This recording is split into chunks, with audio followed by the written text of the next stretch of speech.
नमस्कार मित्रांनो, राज्यात गेल्या प्रत्येक वर्षी कोणत्या ना कोणत्या भागात मोठ्या प्रमाणात अतिवृष्टीमुळे व पूरस्थितीमुळे शेती पिकांचे नुकसान होणे, शेतजमीन खरडून जाणे, शेतजमिनीत अतिरिक्त गाळ साठणे, मनुष्य व पशुहानी होणे, घरांची पडझड होणे, या वैयक्तिक तसेच सार्वजनिक मालमत्तेचे नुकसान होत आहे.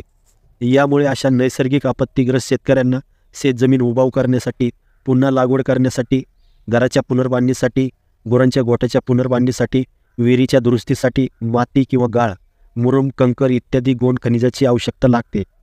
यासाठी राज्य शासनाच्या मदत व पुनर्वसन विभागाकडून विहित मागणीनुसार मदत देण्यात येते.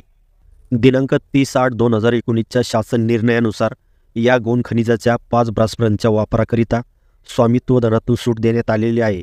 म्हणजे यावरील रॉयल्टी शासनाकडून माफ करण्यात आलेली आहे.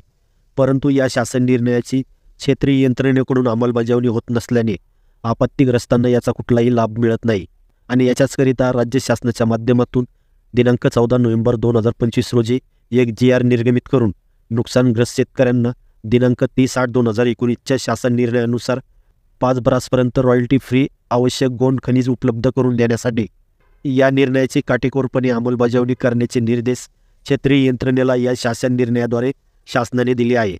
या निर्णयामुळे आपत्तीग्रस्त सर्व शेतकऱ्यांना वेळेवर मदत उपलब्ध झाल्यामुळे शेतीची पेरणी व घराची, विहिरीची, गुरांच्या गोट्याची दुरुस्ती वेळेवर होण्यास मदत होणार आहे.